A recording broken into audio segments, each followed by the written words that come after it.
welcome to everybody. And Dalibor and Desmond, great to see you, and your time is greatly appreciated. I'm Jeff Gedman with the American Interest. What a lovely group from different countries and capitals. And it's my job to say welcome, and I've done that. And so now over to Damir Marusic, our executive editor. And Damir is going to kindly introduce our guests, the topic, and moderate today. Damir, over to you. Thanks. Thanks, Jeff. Welcome, everyone. My name is Damir Marusic. I'm an executive editor here at the American Interest. It's really my pleasure to have two incredibly perceptive and, I hate to use the word, properly credentialed for the discussion that I think we need to have today. People, both economists and both Europe watchers. We have Desmond Lachman, who is the resident fellow at AEI, and he has worked before at the IMF, and he is an economist by training. And we have Dalibor Rohac, who's a resident scholar, also at AEI, who keeps a solid eye on European affairs, ran for office recently, and is also a contributing editor here at the American Interest. The question today, at least for me, and I'll let our two guests sort of say a few words before we sort of have a broader discussion. But I'll put it like this.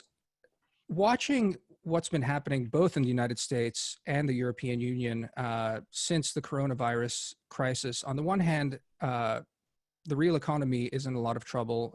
The eurozone and all the structures that are set up seem to have been quaking on many different levels. And in many ways, one would argue that the response that has come up, many have argued, has fallen short.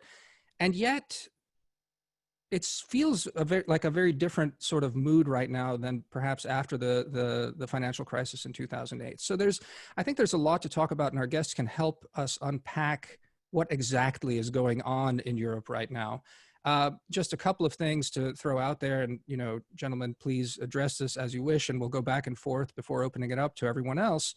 But the bailout package that was negotiated is now still in the process of, I think, being refined. I read something in the Financial Times this morning that as it gets refined, it looks like the impact of it's going to get backloaded as far back as 2022 or maybe even 2023. And yet again, markets are volatile, but not in any sort of panic. A couple of weeks ago was the important ruling by the German Constitutional Court, which limits the European Central Bank's ability to also play a role in buying sovereign debt from the member countries. The extent to which that is or isn't impacting things is also somewhat a mystery to me, I'll have to say, because there was a flurry of analysis afterwards saying that, well, it doesn't matter, they've overstepped their bounds. Curious to sort of think about that. The other question being the southern countries like Italy, that they're taking a huge hit. They already had huge debt overhangs, and how, with their economy pummeled, tourism likely to be depressed. What does that look like going ahead, and how does that impact the eurozone as a whole?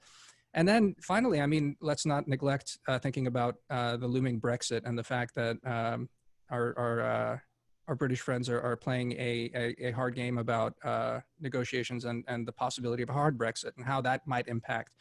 In any case, that's just a scene setter about what's on my mind. Gentlemen, I invite you both to take it wherever you will, and we'll run with it. But Desmond, you please first. Thank you.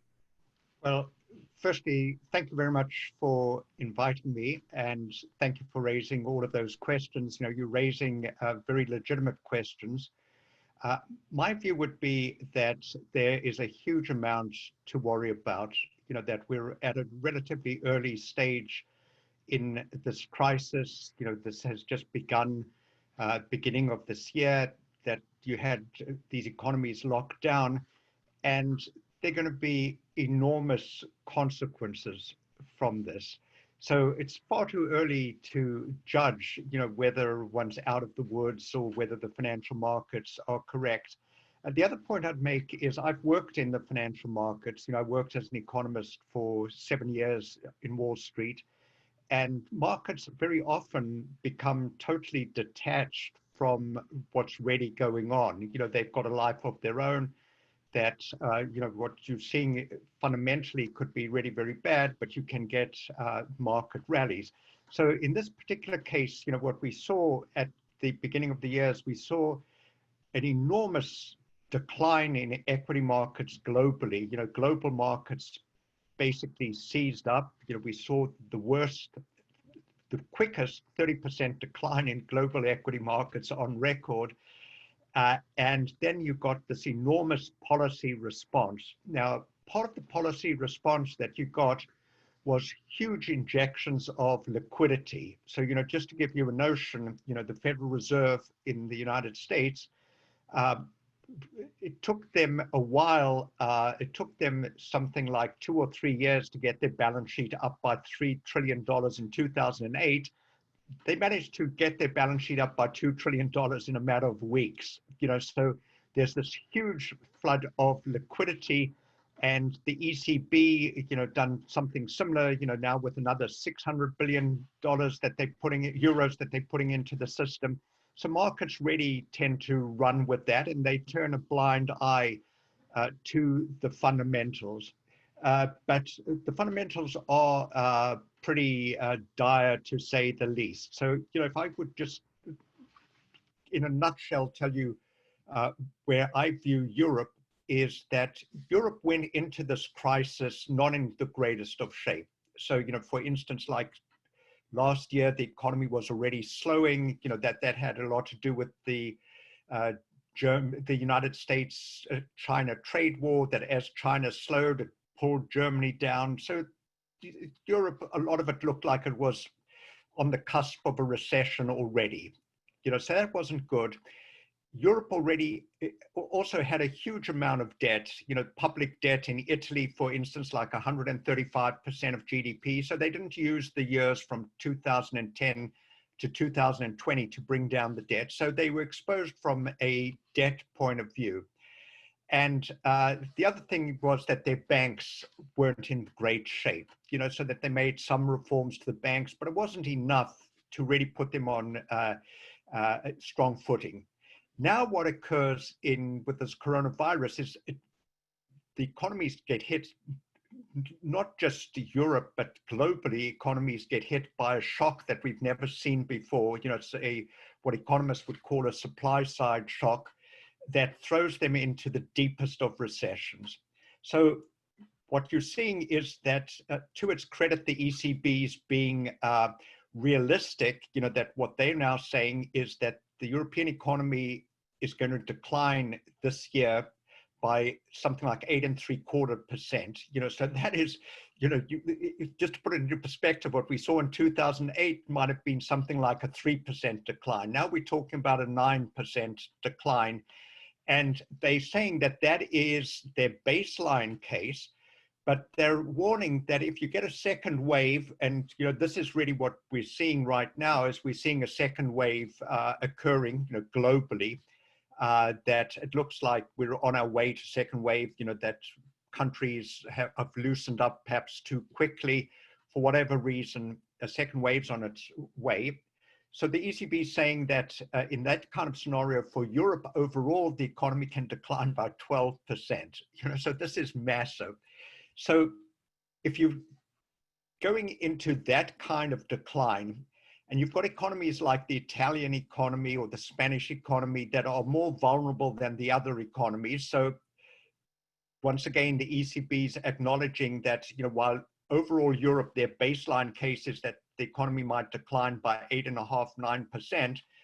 They're saying that countries like Italy and Spain, they can decline by 12%. Now, if you had 135% of GDP, which was already a very high debt level, you've got, just arithmetically, if your economy tanks by 12%, it takes you up to like 160% of GDP. And then because your economy is tanked, what it means is you're not collecting tax revenues, so your budget deficit goes up. So that puts you on a totally unsustainable path. So the bottom line is that the country that I'm most worried about, and that's because it's the largest country, it's the third largest country in Europe, is Italy. It's hugely indebted. So it's going to be incredibly costly to bail out. So the only reason Italian bonds are not showing wide spreads with Germany is because the ECB is buying a lot of them. So what the ECB has done, which brings me to your question about the German court, that what the ECB has done is not only have they doubled down on the bet since the German court ruled. So in other words, the German court had trouble with a quantitative easing program. So what the ECB does is Madame Lagarde is just saying, I don't answer to the German court, I answer to the European Court of Justice. And just to put my thumb in your eye, I'm going to increase the size of this program to 600 billion euros, by 600 billion euros. So if they had a problem before, they've got to have a bigger problem now. But that's not the worst of it. The worst part of it, what the ECB's done, is they've moved away from what they call the capital key. So in other words, when they did bond buying before, what they did is they bought bonds in accordance with the proportion of capital that individual countries had contributed to the ECB. So if Germany was 25% of the ECB, they would buy, whenever they bought bonds, they would buy 25% of German bonds. If Italy was 10%, they'd buy 10%. Now what they've done is they've said, we're not sticking to the capital key. We buy whichever bonds we like. So the German court, I would think, is now going to have a problem with this article in the Treaty of Lisbon, Article 123, that says that the central bank, the ECB, legally cannot engage in monetary financing of a country's deficit. Now, if you're buying all of Italy's bonds that are maturing and that are to cover its debt, we're going to have a real problem there. So that was a long answer to your question, but the point I'm wanting to make is that the fundamentals look awful, and the only game in town is the ECB. Essentially what the ECB is going to have to do is really pump literally trillions of dollars into Italy.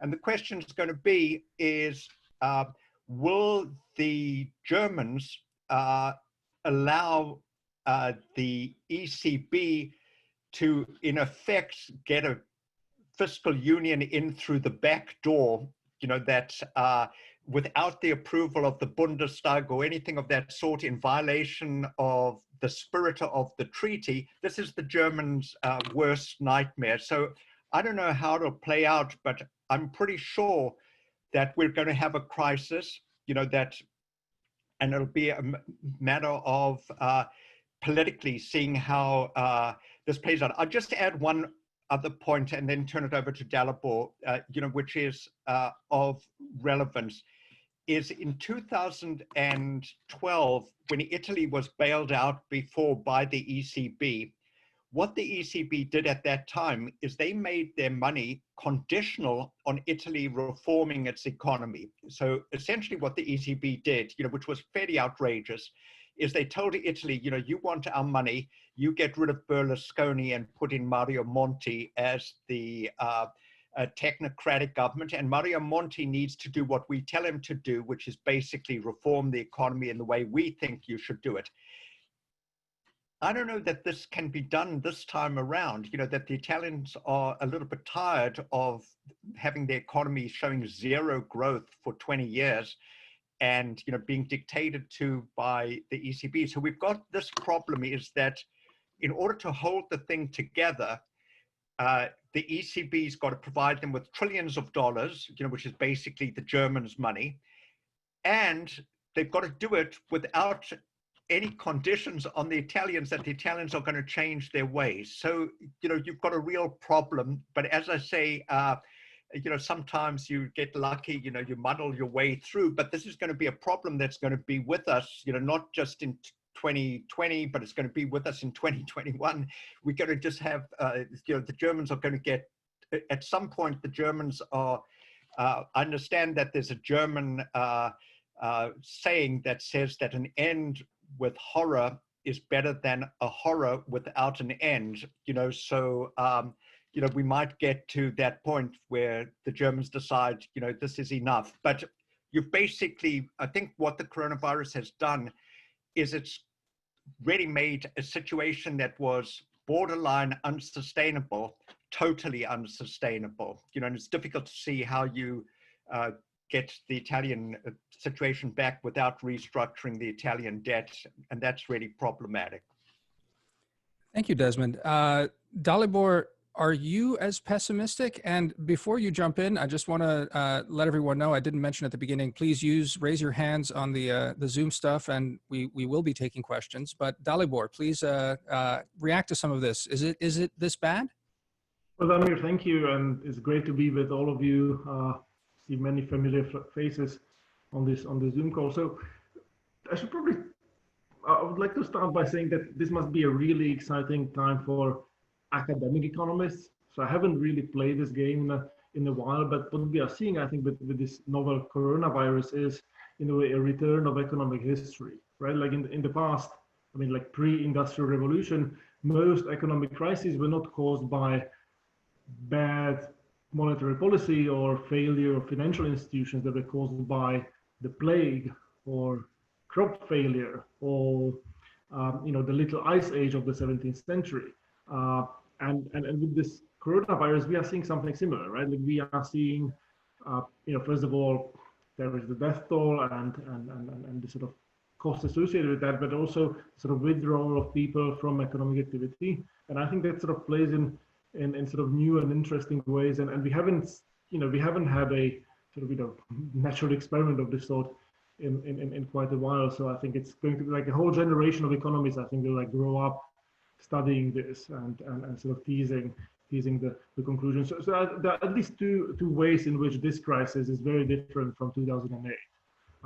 One is the mechanism, right? In 2008, you had something that happened in the financial industry that would then spread into the real economy, and you had a fairly forceful response of especially monetary authorities on both sides of the Atlantic. Right now, it's different because, you know, what we've seen is that people, because of these lockdowns, because of social distancing, are just not taking part in various sorts of economic activity. And I think it has sort of, you know, demand side consequences. We don't go to restaurants anymore. There's also supply side consequences. We don't, you know, show up at our workplace anymore. And if unmitigated, yeah, it could be just disastrous. I think the imperative that exists, and I think that was understood very quickly by policymakers, and, you know, some of our colleagues at the AEI, like Stan Voiger, wrote about this quite extensively, is, you know, the imperative is to sort of keep economic relationships alive while we're going through this phase of deep freeze, so to speak, so that once there is a vaccine, once it's safe to go out again, we can sort of return to the businesses and sort of economic relationships that had existed before. It's much cheaper than having to like rebuild everything from scratch. The problem, so that's the whole point of things like Kurzarbeit in Europe or the payroll protection program in the United States. And I think, you know, by and large that sort of works, right? Like we saw the fairly encouraging news last week with the unemployment numbers in the US. You know, although it wasn't as great as the initial numbers that came out from Bureau of Labor Statistics, but you know, it's something that can like keep the economy afloat. The problem is that this is very expensive to do beyond just a very short period of time, and that brings me to, I guess, the second major difference of the present moment relative to 2008, which is that the sort of policy toolbox that is available today is much more constrained. So one reason is that, as Desmond said, European economies were coming into this crisis in a pretty bad shape. So, Italy was starting with a debt to GDP ratio of 130 something percent. France close to 100% at the beginning of this year. So the sort of idea that we can just like spend our way, that these countries can just go and spend on these payroll protection programs as much as necessary, will run against the reality of sort of like the questions of credibility, whether they'll be able to ever repay those debts. On the other side, there is this question of monetary policy and how much of a maneuvering space there is for institutions like the European Central Bank to get us through the crisis. I think after 2008, QE played an important role in preventing a complete collapse of the banking sector, financial industry. I think the sort of lesson of the 1930s had been learned. And the problem today is that monetary policy, fiscal policy sort of interact in sort of weird ways, and it can also contribute to this political dynamic that we might see unfold in Germany if the ECB continues on this present path, and if there is this growing sentiment in Germany that what the ECB does is basically bail us through the back door without any sort of political accountability. And I think the proposal that Merkel and Macron came up with in mid-May was in a way a response to this reality. So for the first time in the very long time, since the creation of the whole thing, Merkel essentially acquires to the idea that they'll mutualize European debt, that there'll be new debt instruments issued by the EU, and that will be used for the recovery. And so some people have sort of described this as the Hamiltonian moment coming finally to Europe. I'm skeptical of that. So when you look at the European Commission's website, you'll see that there is this sort of talk of 3.1 trillion euros injected into the European economy to speed up the recovery, and it looks very impressive. But when you sort of go into the details, you'll see that this is mostly spending that had already been planned, and it's over a very long horizon. It's nothing like the CARES Act in the US, where you have bipartisan consensus, which by the way speaks to the fact that we sort of know what needs to be done to keep these economic relations afloat. It was a very striking, for me, moment of bipartisanship in the US that you had this vote going this way. So it's almost as if Europeans were trying to do something similar, but they just don't have the same sort of resources at their disposal. So when you look into the details of what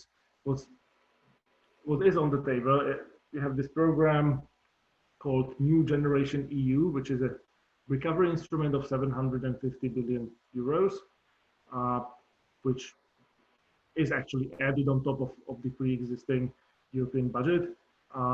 With some of the financing raised on the financial markets, it should be spent over the 2021-2024 horizon.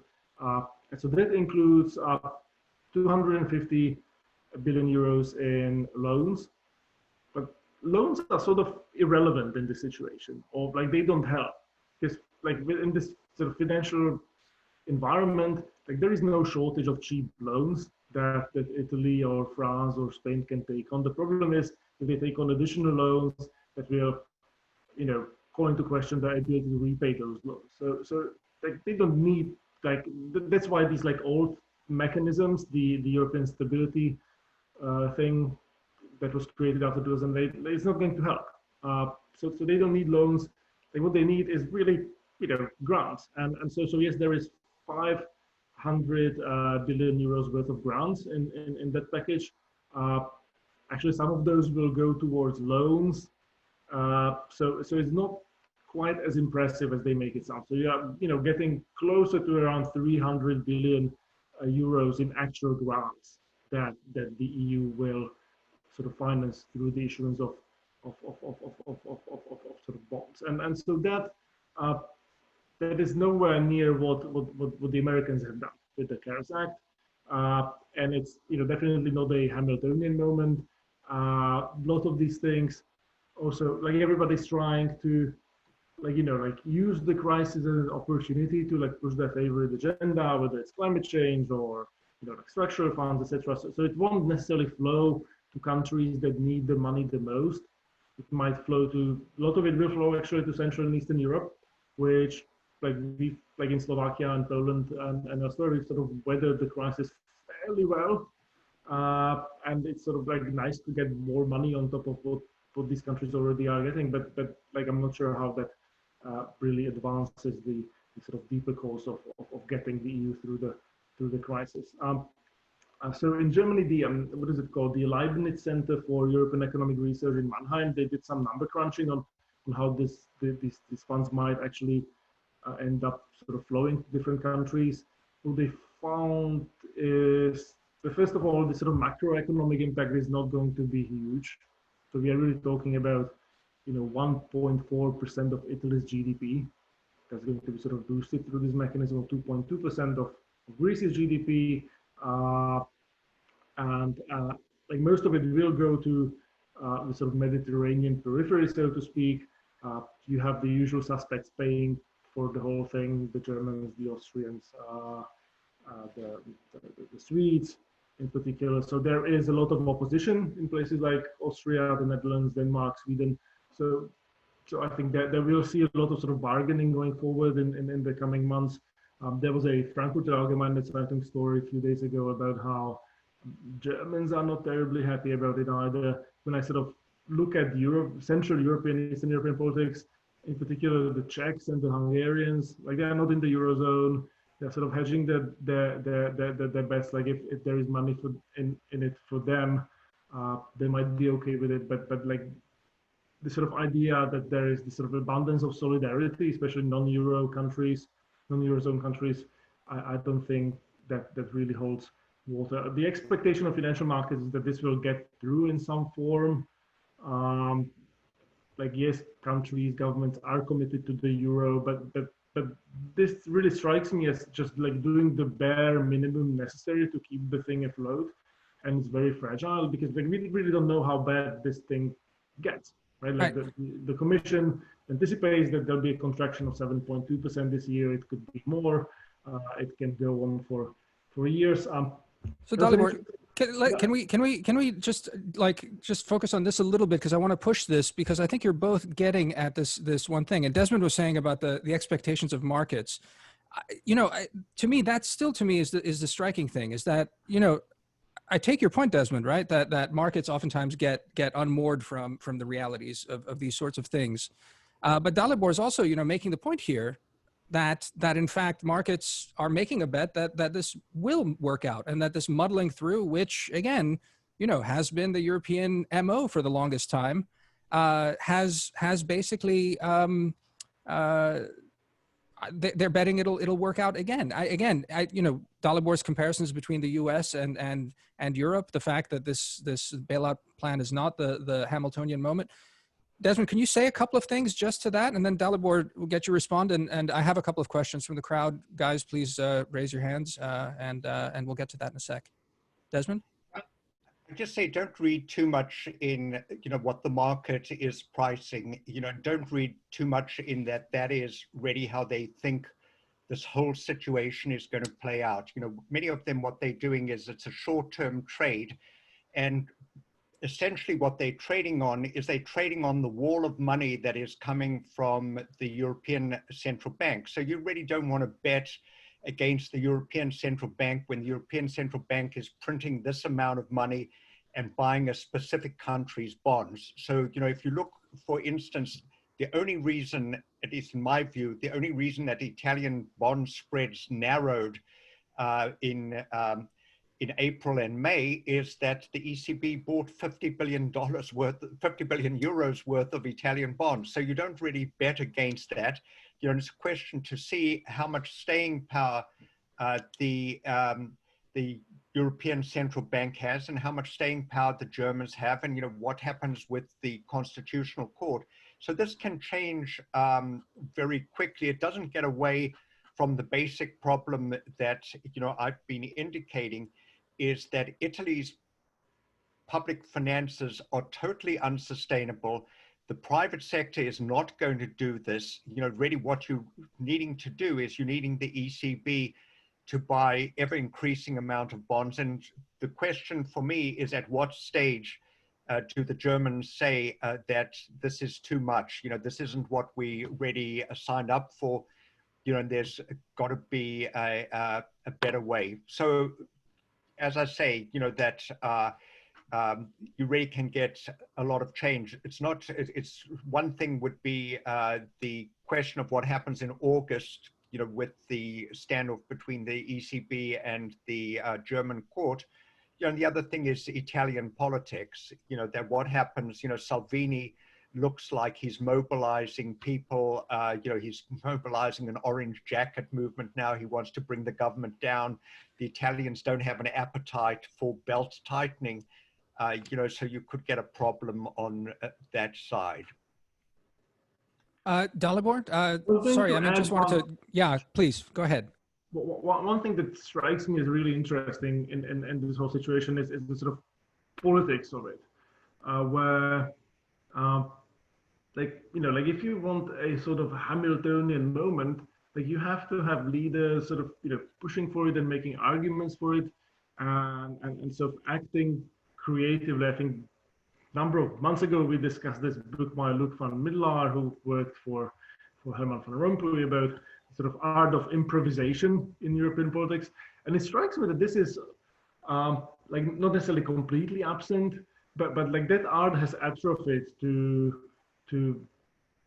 being close to being near absent. And I think the debate that needs to happen is not just a narrow debate about what do we do with Italy and France and Spain and their debt, and whether we come up with some sort of big bang solution through which this debt becomes European debt, and therefore the European institutions take on a much bigger fiscal role in the future. But I think that there is a sort of underlying question that has never really been answered, which is this question of okay, so what do we want the European institutions to do in the long term? Like with 1790 in the US, it wasn't just about debt and government bonds. It was also about the sort of role that the federal government should play. And so when you listen to just the sort of platitudes that you hear from centrist European politicians about climate change and saving multilateralism, and we need the EU to do this and that, it's just, it lacks any sort of philosophical backbone or sort of appealing political vision that they would be able to sort of sell to the European public. I think that's the most worrying thing, that it's sort of it rings hollow, I think, to most voters, and I think that adds to the fragility of the whole thing. A few days ago, Joe Sternberg had a piece in the Wall Street Journal about how Europe doesn't need the Hamiltonian moment; it needs a Madisonian sort of debate about what we want the EU to do. And so you look at the sort of design of this rescue package, and everybody will find their pet cause in there. The climate change stuff. French want to weaken state aid rules, push for tax harmonization. It's almost as if nothing had changed in the past 20 years, and we are sort of still pushing the same causes. And I think there's something almost dishonest about it, where we sort of seize crises as opportunities to do what we wanted to do anyway. And I profoundly dislike that. And yet that I think attitude permeates this whole moment. Yeah, it's the Luc van Middelaar book for everyone here. I mean, Dalibor and I have been talking about it. It's an excellent book about how Europe has sort of managed to do politics all these times, and we can talk about that some other time. I have a few questions just in chat. Our publisher, Charles Davidson, notes that the Dow is down over 1,000 points as we speak. So, as far as markets and reality, that's one of those things. So, Michael Mandelbaum, I see you have your hand up. Do you have a question for us? I have a comment and a question. The comment is that Hamilton and the 1790s have been invoked frequently. I've been working on this period recently, and almost everything that happened in the United States after 1783, after the treaty with the British granting independence, was motivated by the fear, and it was a legitimate fear, that the United States wasn't strong enough to sustain its independence and it would fall apart or be conquered by European powers, not just the British again, but the French, and of course the Spanish were in North America. And those European powers had those ideas. That was the reason for the Constitutional Convention. And although Hamilton had his own agenda, he wanted a much stronger federal union than the Jeffersonians and others, he was able to pull off the assumption of the state's debts on the basis that that was necessary for a union strong enough for the United States actually to survive. Survival was at issue, all of which leads to the thought that in order to get the Euro problem solved, based on that precedent, maybe the United States should withdraw from Europe and break up NATO. And then the Europeans would really have to defend themselves and they would start thinking about things differently. And we seem to have a president who would not be averse to that sequence. But leaving that only partly facetious observation aside, I do have a question for Mr. Lachman. I infer from what you've said that ultimately everything comes down to what the Germans decide to do with and for the Italians. That's really the core of the issue. And further, I infer that the Germans have three choices. The first is to muddle through, which they've done in the past. I presume that would be their preference here, but you've given political reasons that probably isn't going to be possible this time. They're not going to be able to do what they did last time, to put in a Monty and tell them what to do. Failing that, the two other options are, one, debt forgiveness, which the Germans have been, I take it, adamant about not doing, and which, if my recollection is right, the German public was told at the time of the formation of the euro they would never have to do. The third option is to break up the euro. And my impression is that's an abyss. People don't really know what the cost would be. They might be stupendous, but if it's going to happen, it's better for the Germans to leave the euro than for the Italians to be kicked out, because if the Italians are kicked out, the value of the Italian currency would plummet, and that would give them all kinds of problems. Whereas if the Germans left, the Deutschmark would simply rise in value, which would impose some problems for the Germans, but they could handle it. So my question, I have a twofold question for Mr. Lachman. One, is that a correct reading of what you think the options are? And second, if insofar as that's right, what do you think the Germans will do? And let me just add just a side thing. It's also on my mind. In Michael's framework there, how would Eurobonds work? Is that even is that palatable to anyone? And, within that tripartite framework, is that a bailout? Is that debt forgiveness? Or is that a fourth option? Yeah. Look, I think you've put the options really very well. That I would put it that they really can choose their poison, that they lousy options all round. But I would want to put it a little bit in context. We're not talking now about Greece. That Greece is a country that is 1/10 of the size of the Italian economy. So you're talking about something that is huge. So if you think back, it costs the IMF and the ECB and the European Commission, it cost them $300 billion to bail out Greece. So in order to bail out Italy, we're talking about $3 trillion. You're talking about real money now. The German economy is only $4 trillion in size. So you're talking about, if you've indefinitely got to bail out this country, you're talking about totally messing up Germany's finances, and that's an option that they're likely to want to choose initially, that nobody wants to break up the euro. The other option that you point out is debt forgiveness. Now, that's a complicated matter again, because, what you're talking about with Italy is the size of its public debt is around about 2.5 trillion euros. Italy is the third largest sovereign debt market in the world after the United States and Japan. The trouble with the Italian debt is that foreigners own about $1 trillion of that debt, and much of that debt is sitting on the books of the banks in France. The French banks hold around about $300 billion of the debt. So if you have debt forgiveness, what you've got is a European banking problem.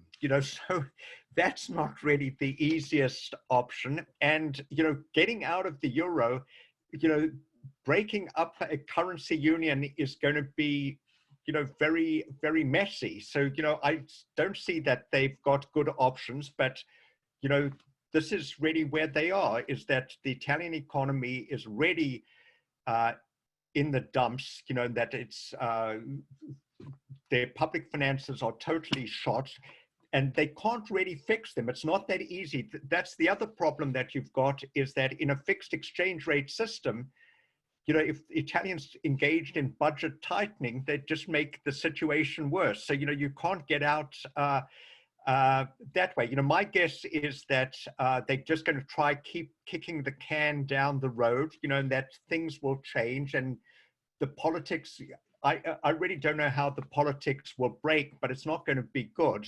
That in the middle of a deep recession, you're going to get a lot of resentment. You're going to get a lot of resentment of the Germans to bail out the Italians. And I just say that this whole discussion of the Hamiltonian moment, to me seems absurd, that we're talking about a small amount of money, like $750 billion, for an economy the size of Europe. If you look at in relation, like Dalibor says, in relation to what the United States has done, it's nothing.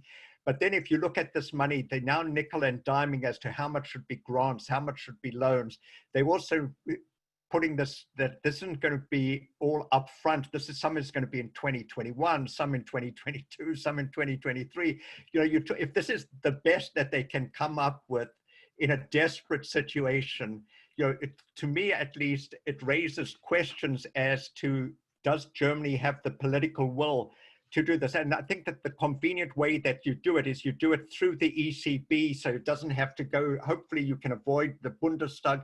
Hopefully you can avoid the German voters having anything to do with it.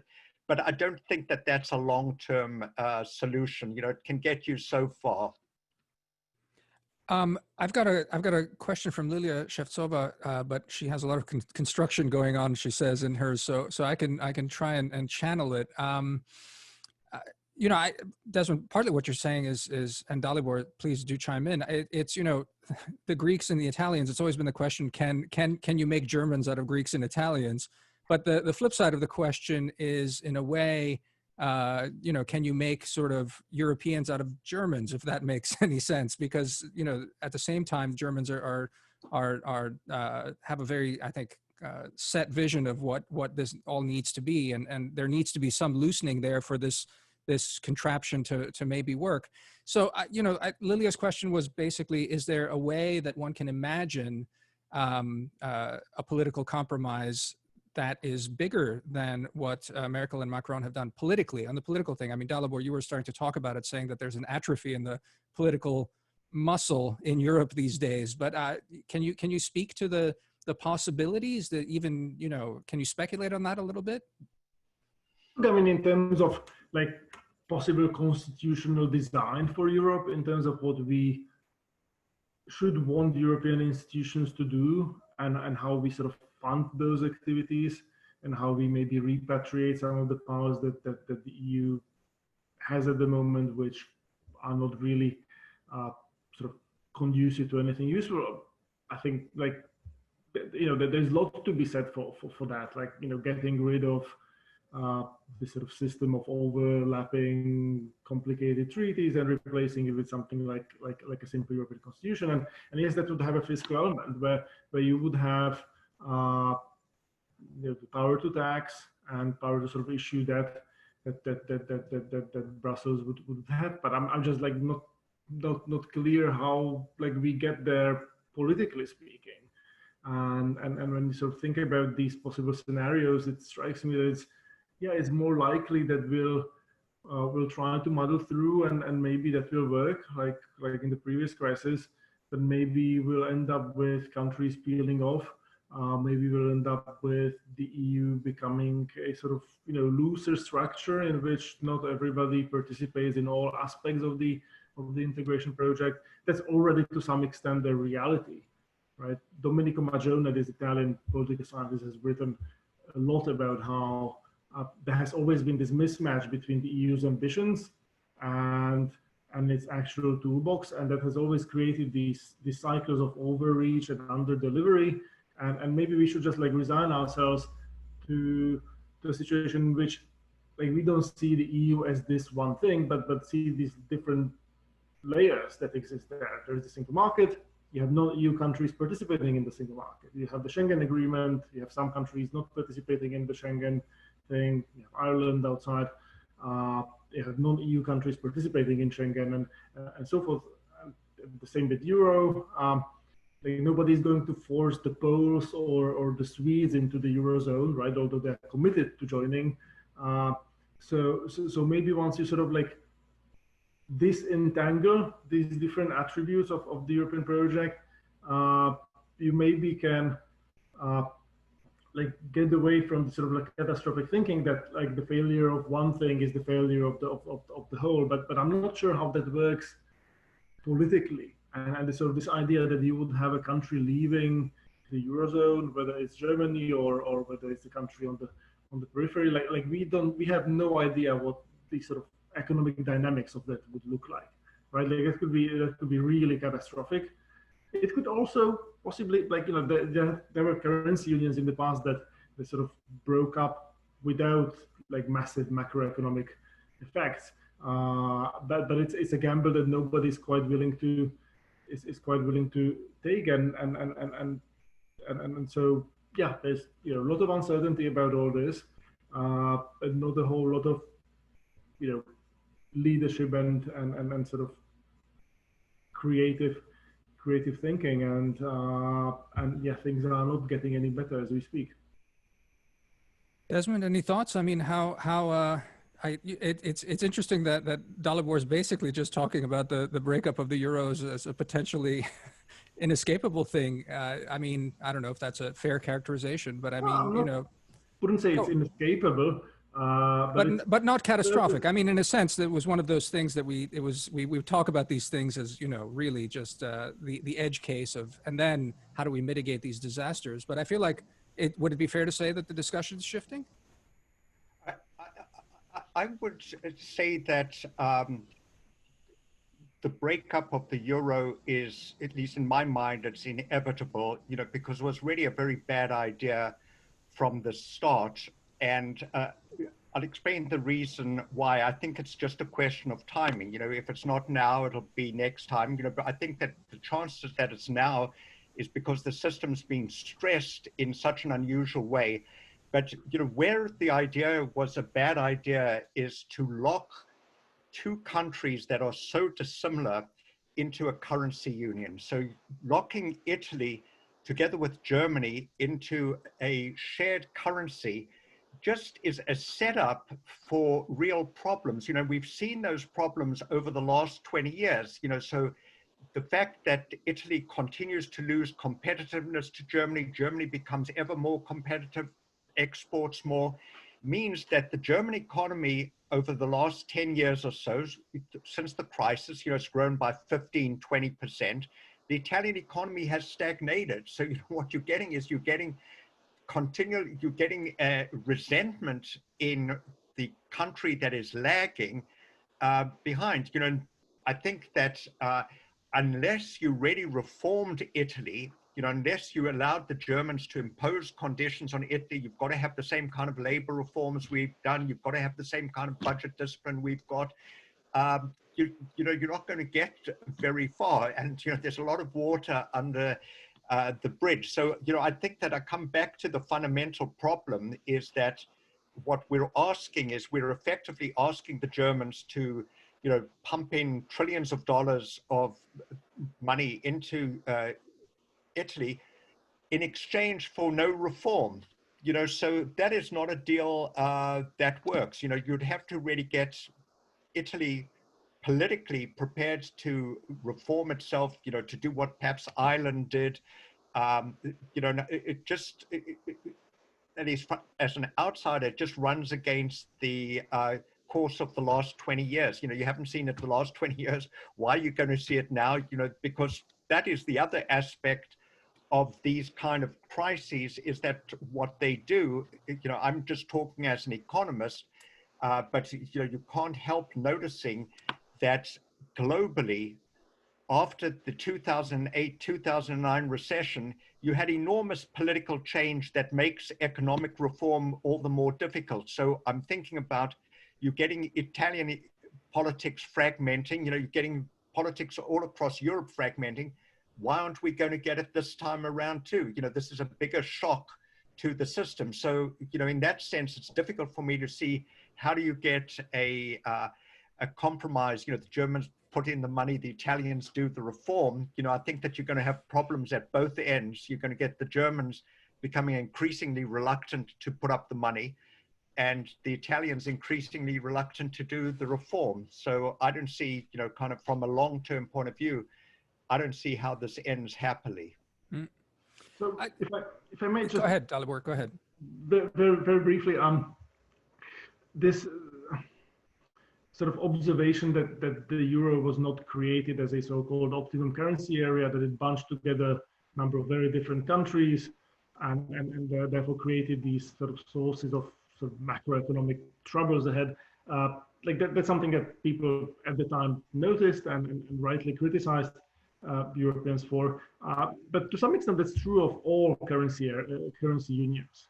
Like the United States didn't start as a sort of homogeneous, common market that would be governed by the same set of rules. I mean, it took really decades and decades to turn it into something, maybe resembling an optimum currency area. Although we can speculate like whether Michigan should share a currency with, New York and so forth, like what the sort of industrial structures of those places are. But I mean, the expectation whenever these sorts of things happened in the past was that the currency union wasn't just a one-off. It was always part of a bigger political project, right? And I think in that sort of triumphalism of the 1990s, there was this expectation that the EU was indeed moving towards an ever closer union, and we sort of add the euro to the mix, and these other missing components will be sort of added later, right? And also the sort of notion that like it will take one or two crises to get there. I think that was the thinking behind it. Like we don't have a fiscal union now, maybe we'll have it. We'll have European taxation, European bond instruments after a crisis or two, and I think that thinking has not really worked, right? Like so we've been through various iterations of different crises, and the EU is still sort of under-equipped to function as a monetary union. So. And the question is like, what do you do now? Because we know very little about how to undo currency unions once they exist. So let me just, we're having an interesting side discussion in the chat here, and I wish we could sort of pull it in. Let me just summarize, and it's Charles Davidson, our publisher, and Andrew Mikta, one of our contributing editors. Charles, you've worked in European companies before as all this was sort of coming online, and I think just to channel your question is again, maybe how does this end, or why? Are you surprised, Charles, that it has lasted this long? And then to channel Andrew, and I invite both of you to just come in sort of for the finale here because we're coming up on noon. Andrew, you seem to be saying in the chat that the euro has always been just sort of a front for Germany. But is there any situation here where in fact something snaps. What snaps in this arrangement between sort of the German-led European economy and this sort of proxy that is the euro?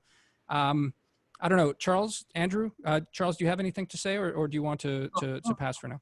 That's right. I thought we could just, it might be interesting to think about why the euro was done in the first place a little more, because it really did lead to these huge efficiencies. It completely transformed business within Europe. And despite what we euro-bashing Americans might want to think, Europe has done very well since the creation of the euro and continues to do very well. And for that, just an aside, Italy has a declining population. So if we look at the Italian economy on a per capita basis, it looks different. And then if we also take into account that 30% of the Italian economy is off the books, estimates are that it's about 20% in France, et cetera.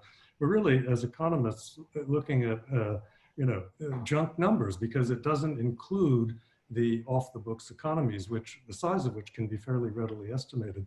And in terms of the future of the euro, we mustn't neglect the importance that we see to a united, strong Europe spending more on defense, this, that, and the other. So there may be some political advantages to maintaining the euro. Desmond, Dalibor, do you have any thoughts on that? I would just say that, in terms of the official numbers, just in terms of an aging population, the official numbers are that in per capita terms, Italy's per capita income today is lower than it was in 1999. So that is really a remarkable statement. I take your point that, there could be stuff off the books, but there was stuff off the books in 1999. So this is really, it doesn't surprise me that, what you're seeing in Italy now, if you look at the poll numbers, that apparently now the number of Italians who want to leave Europe is the same as the ones who want to stay in Europe.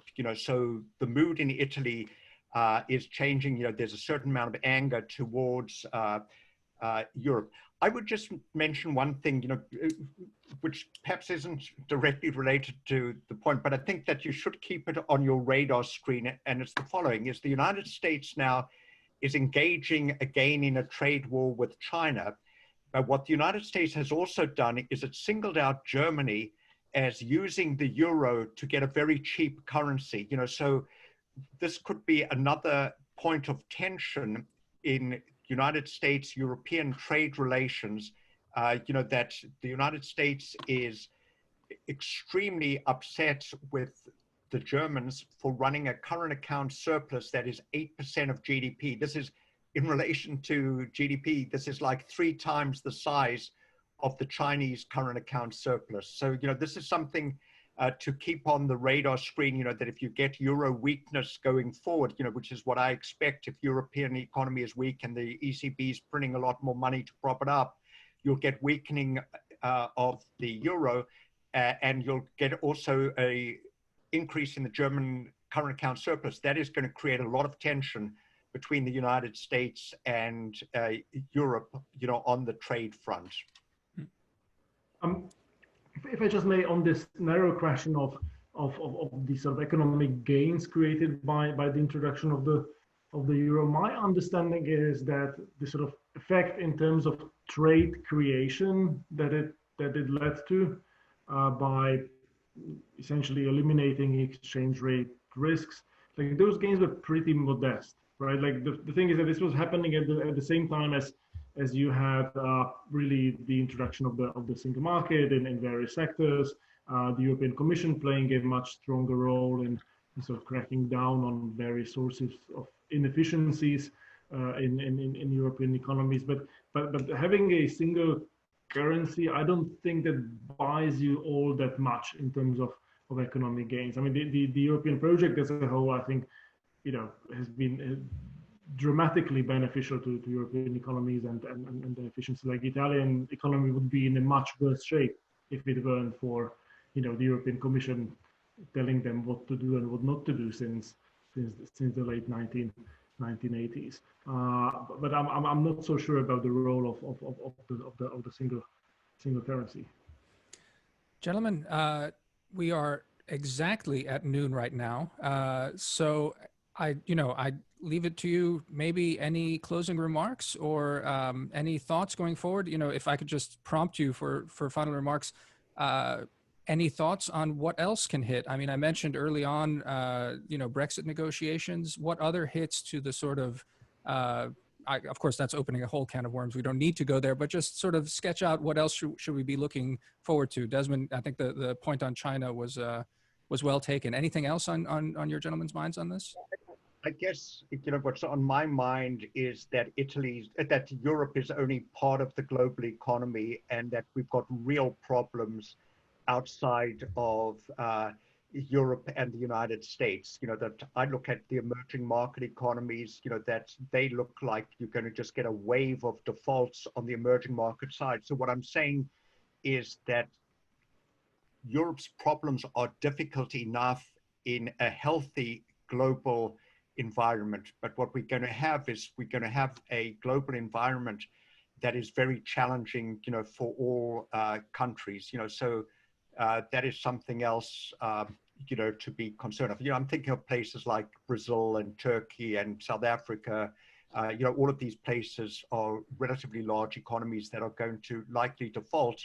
That really sours the global financial environment in which Europe is going to have to address its problems.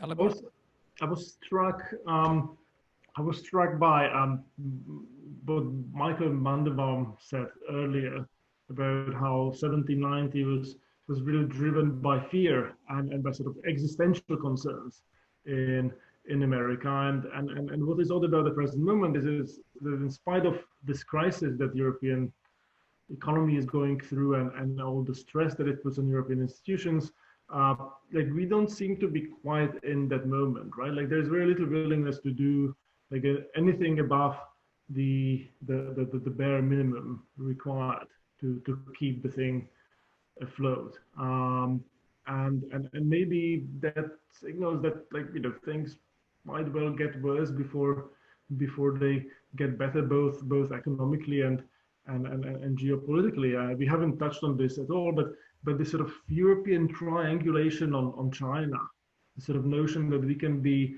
simultaneously partners, competitors, and systemic rivals, and that's a verbatim quote from the latest iteration of the European strategy on China. Like to me, that's a product of an complacent era, right, in which people have the luxury to be like disgusted at Trump over various things, and so we don't want to like embark on the same crusade. And I mean, I wonder, like you know, like when people will start to be seriously concerned and won't be able to sort of afford this sort of ambiguities, and maybe that will be the moment when we'll see, you know, real change. Gentlemen, thank you very much. Thank you everyone else for joining us. Stay tuned. There'll be more of these. Thanks a lot. Talk again soon. Thank you. Thanks. Bye-bye.